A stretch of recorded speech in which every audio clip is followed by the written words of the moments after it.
our last video, we talked about how to present a chart.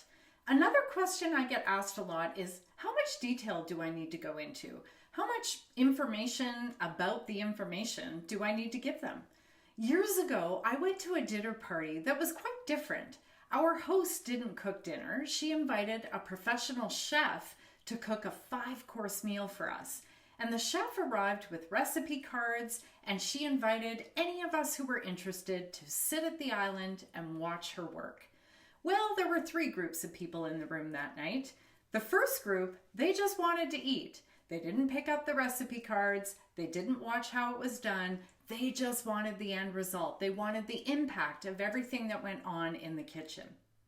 The second group, they picked up the recipe cards. Maybe they wanted to recreate the recipe at home next week, but a lot of the time they wanted to read the ingredients before they ate the food. They just needed a little bit more detail to understand what the impact of that result might be. The third group, well, and I was among them, we sat at the island and we watched her work. We wanted the food, we wanted to know what went into the food, and we wanted to see how it was done.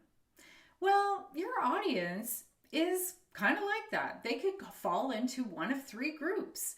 If we're back to presenting our chart about the meaning of 2021 sales, we have sales in millions here and a change over time here.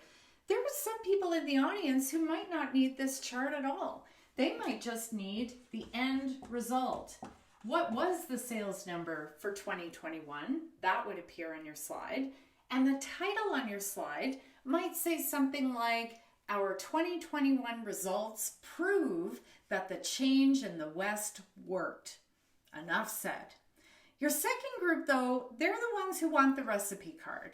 They want to know what contributing elements are creating significance or meaning for this number. And that's essentially what our chart accomplishes, because we're comparing it over time. So now we know, because of that comparison, this is a good result.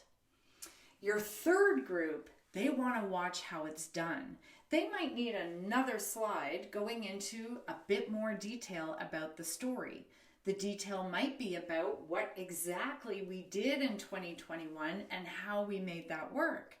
Or it could be detail about how we're pulling these numbers and what are we using as the data points to extrapolate that result. So when you're presenting information, think of your audience as falling into one of 3 groups: those who want to eat, those who want the ingredients, and those who want to see how it's done. Happy presenting, everyone.